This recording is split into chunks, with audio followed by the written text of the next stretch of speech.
So check this out. If I want this balloon to animate like a wave, all I have to do is grab the balloon and draw a wave. And if I play the animation, it has animated the whole thing. And what even crazy is that you can adjust every single keyframe. So how I did that, I'm gonna tell you in a minute. But if you haven't seen my last video where I have shared similar thing but with modifiers, you can also check that after this video. Let me show you how we can draw the similar thing that I showed you in the last video, but this is much easier way. So all you have to do, first take a transform node, XF, and scale it down. Now to animate this, you have to go to the first frame or any frame you want to start your animation and add a keyframe there. And then from this tool panel, pick this pencil tool.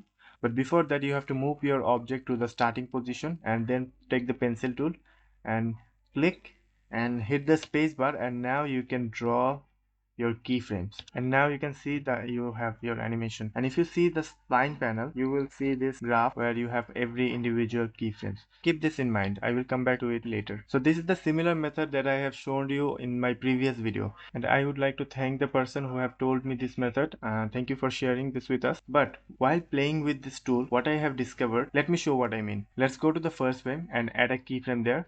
And then let's go to like frame 60, and I want this balloon to follow a path. So all I need to do, I can click, and without pressing the space bar, I can just draw. Just relaxly draw anything, and it will animate the whole thing from my first keyframe to this 60 frame. Let me show you. See, it has been animated to frame 60, and this is crazy. Before you have to draw it in real time, but now what you can do, you can just take a point where you want your animation to end and just relaxly draw the path. No need to rush.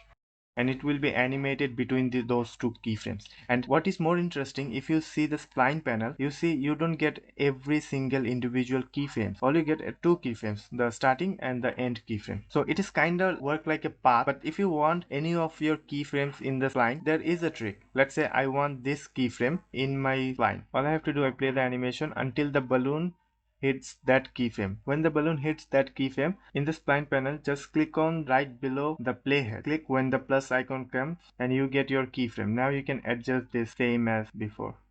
And one more thing, if you want to change your animation time, all you have to go to the keyframe and select the transform node, open the drop down and fit to zoom, and you get your keyframes. Let's say I want my animation to start from here, like 25 frame. Just select all those keyframes and just click and drag the first frame to the playhead, and now the animation will start from frame 25.